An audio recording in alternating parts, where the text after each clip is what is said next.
Nažalost, još jedna u nizu poprilično problematičnih odluka, naravno sa aspekta srpske zajednice, i koje će sasvim sigurno dovesti do niza problema u svakodnevnom funkcionisanju ne samo naravno budžetskih institucija, već u prvom redu naravno običnih građana.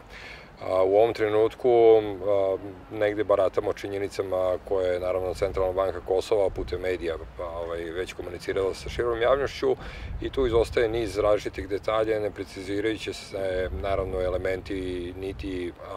uslovi pod kojima će se ta odluka Centralne banke Kosova sprovoditi. Ono što je za mene lično posebno zabrinjavajuće, ne nudi se nikakva alternativa, niti se jasnije ukazuje na to kako će se u budućnosti naravno obavljati platni promet, potpuno ignorišući činjenicu i zakonske regulative i mogućnosti koje Republika Srbija u Srbiji zakonski propisuje. Dakle, sa te strane, sasvim sigurno u ovom trenutku građani su bez daljeg i tekako zabrinuti i to je ono što je sada i mora biti na dnevnom redu naravno međunarodne zajednice kako bi se iznašlo neko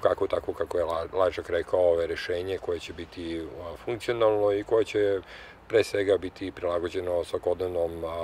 svakodnevnim potrebama kako građana, tako i budžetskih institucija koje funkcionišu u sredinama sa većinskim srpskim stanovništvom na Kosovu. Rešenje već moralo da bude predstavljeno. Ukoliko se donose ovakve odluke, a prevashodno je svima nama već negde bilo poznato da je tokom decembra meseca Centralna banka Kosova već donela